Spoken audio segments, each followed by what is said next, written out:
below Office 365. If I'm right, it was always there. It just wasn't available. So it now is available. It's pretty straightforward. I don't think there's a lot to it. But like anything, it's one of those ones. It's dead easy to get started with, but there is a few different ways you can use it and a few wee tools to look at. So what I'll do is the first thing I want to show you then is just information there. So you can record your screen, and again, similar to this, you can record a window or a part of your screen or the whole screen as well. 15-minute max, if I'm right, Dawn. So it's 15 minutes you can record at a time. So again, we would always be saying, thanks. We would always be saying that anyway. Nobody wants to watch, regardless of how good you think your lesson is. Nobody wants a half an hour lesson, which I'm well aware because I've been talking for 42 minutes. But the if you can, you would be chunking your lessons up anyway. So if you've got an hour of tutorial to give to your learners, make it 4 15-minute videos would be advisable anyway. So so it is only limited to 15 minutes just now, and you can upload them. You can record it and it goes straight to the stream channel, and you can share that. You can have your own channels, you can have your own groups, you can share it with some people or everybody, and there's a few bits of control there as well to go through. To find it, just go up to your app select on the top corner, and you can see here, because I've already accessed it, it's appearing there in my list. If it doesn't appear there, select, you can go all apps and look for it from there. Or again, if you go to Office 365, you'll see Stream should be available either down the side, or if you had that, the kind of Office 365 landing page, it should used to show me my apps here. That's moved. So anyway, I can find Stream in a few places. There it is. And what I'm just going to do is I'll just walk you through it then. So up at the top, you come to your home page. You can have a look through videos. So it's a kind of browse option. You can go through and see what people have uploaded. This is worth considering as well. By default there, it's went out to everybody. So these are other people's videos that they've uploaded. You can watch those. So having a wee think about when you create your content, whether it should be discoverable. You can find your channel. So again, there might be somebody doing, there's a higher physics one straight away. You might want to follow that and see their videos coming up. So again, you can create your channel and you could share that. You might want to talk to colleagues across the authority. You might be part of it. There's a lot of physics in here. You might be part of that physics group and you want to, or maybe you're looking at that as a chemistry teacher and saying we'll set up a chemistry group and people can add to that in the one place there. So you can find different bits and you can have a look at how you want to search by that. Surely that can be physics are the most popular channels on Stream. Maybe they're just first out the blocks there. You have a look at your content there. So again, the videos that you have or the groups. So I have already made a couple of videos there. So I've got one about internet safety, and that's been published, and that is that should be discoverable.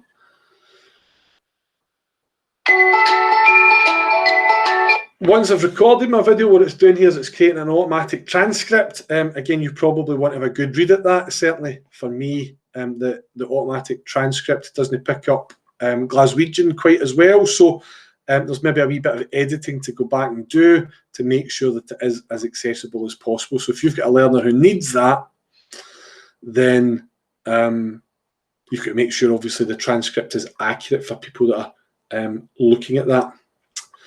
So this is my video that I've recorded. You have a look here and see, so I've got my transcript. Other videos that I've got, I like the trending videos. Again, a wee bit of consideration with that about if you are uploading videos and what others might see there. For the settings, I can turn off the transcript and things. I've got an option here as well to embed a form in it. So I've put a quiz in at the start of my video. I think that's really something to consider about how you could use that. So I've put a form in at the start of my video. What do you know about this? You could watch the video, and Dawn's probably the person to tell us if whether I can embed multiple. See if I've got an option for multiple when I go to the record.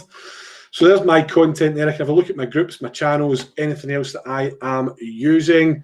It's handy. It's got a recycle bin as well there. So I made a video and I deleted it. So it looks like show me everybody else's deleted videos. Recycle bin. I picked the wrong option there. No, it looks like show me everybody else's recycle bin. That's interesting. There's my demo video I made and deleted. So again, I can go back and recover things if I need to. So if I deleted it and decide actually I could make something from that video. Okay, so again, I can upload videos. There's a wee bit here. You can't bring them from your OneDrive yet. So if you've got videos in your OneDrive, you need to download them and then go to Stream and upload them from your device to Stream. You can't tell it to upload from OneDrive just yet. If I'm right, that's going to change. I think there's a Stream 2 coming shortly. And I'm positive that is going to be an option. You'll be able to link it to your OneDrive. But at the moment, you can't. You've got to download your video from your OneDrive or wherever else it is and then upload. So you can upload videos you've got, or you can record your screen. And I think that's probably going to be the most useful bit for most people. You can see it's dead straightforward here.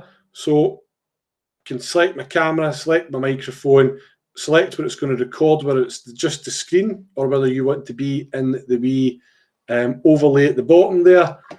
Press record. And I can choose again whether it's my screen, my window, my tab.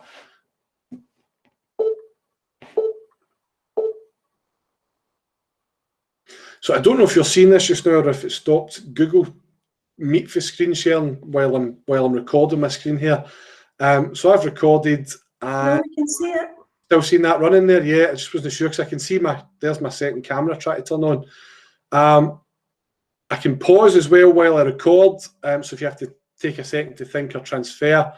Once I've pressed next in the bottom corner, it takes me to the editing screen. You can see it's really simplistic. You can trim it and upload it. Again, Don, you've done a wee bit more work. You've done the tutorials on this, which we'll talk about in a wee second as well. I didn't see a bit when I was exploring with it. I don't think I can trim multiple parts. No, I think it's just the top and tail, and I think that is because when you click on the record button, you've then got to click on the tab to open it up to record the screen. So I think the few seconds in between, that allows you just to trim those bits as well. You know, between going back and forward to record again. That's good. I thought that, and I thought maybe I've just missed something. Then I see that, and then I can upload it to Stream. And you can see it's going to render it. I can give it a name, choose who it goes to, so everyone can look at that, or I can keep it to my groups and channels. Got to pick a language that it's in. Just I guess that'll be for searching and for accessibility there. Dawn, can you help me out with this one just now? Where did I add my quiz? Where have I done that? Because I don't see the option here now that I'm looking at it. All right, I'll have to have a quick look. I'm trying to think, sorry. That's I did it the other day and practiced it, and I don't see the option for it here. So and see, and I'll come back to you. Thanks for that. So I can go out and publish in there, and there I can go to my video and see it live on Stream. So it's still waiting to process.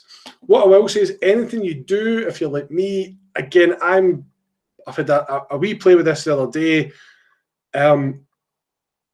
It's not something that I have had to make lots of videos yet. So again, I've just been tinkering with it and seeing how it works. So a few wee bits I'm still getting to grips with that. But what I will say is, if I come back to my slides, Dawn and Jenny and our team have created the Stream tutorial playlist. So if, like me, you want to know how to add anything or how any parts of it work, I've put the link into the slides as well for you. So there's 7 videos there, and as features become available or anything changes, we'll update that as well. So anything you need to know about it, that's everything on the Stream there as well. So rather than me spending loads of time going through that, there's far more better videos there from Dawn and Jenny. So if you want to know how to put that quiz in that I did, I'm sure that is in under creating videos.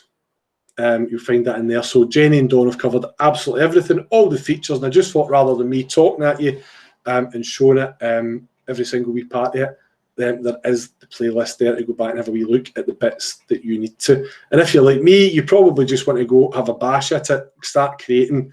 Oh, there it is. Once I've created it. Meet for screen There we go. There's me thinking I've missed something. You can add a form once you've started. So you need to publish it, and then you can add the interactivity. You can grab a form. You've got to go and get your form. Again, I'm hoping that will change with the connectivity of it, with the new one. When Stream 2 goes live, whenever that happens, or they add that, they get that turned on somewhere. But I've got to go and find my form. So if I find, let's use this form. Copy that link. I can add that link to my form here, and I can put it in my timeline wherever it needs to be. I can give it a name for where it will appear, and that should pop up in the video.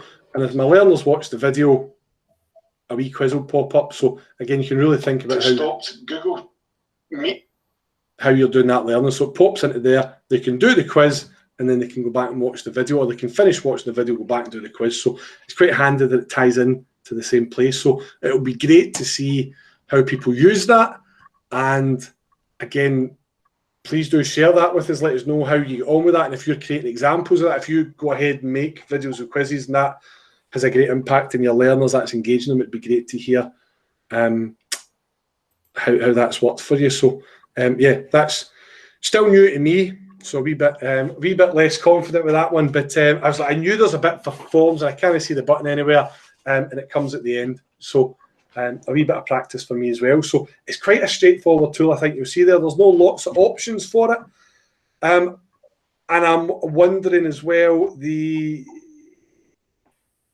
I guess having that chat with yourself, Pam, about how they use the channels and the groups and things. Yeah, I think that was the thing when I was looking at it. It was the channels and the groups for me, and also around the permissions, because I know there's a lot of emphasis around making sure you've set that to the right thing.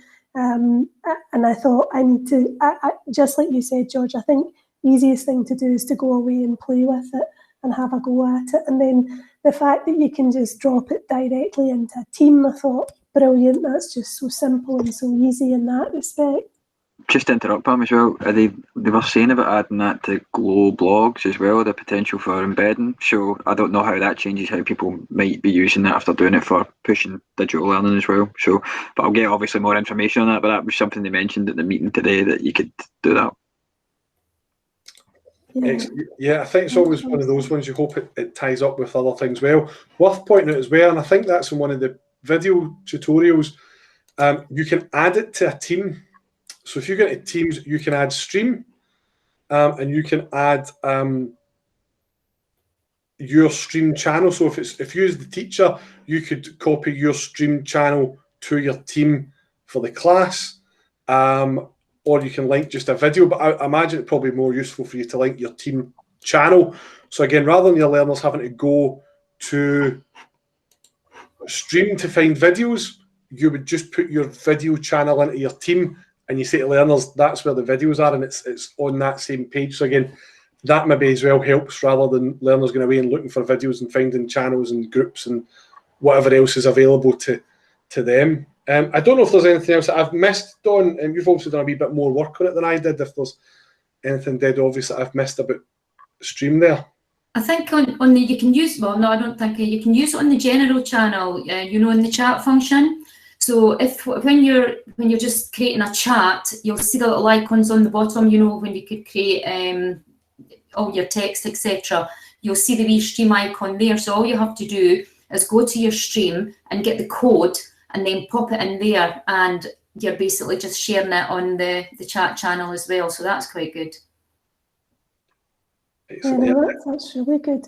I'm just wondering if Carol's just popped in a wee comment there. Does anybody else want to, either just turn your mic on and chip in if you've got any questions for George or Dawn around this, or pop it in the chat if you'd rather?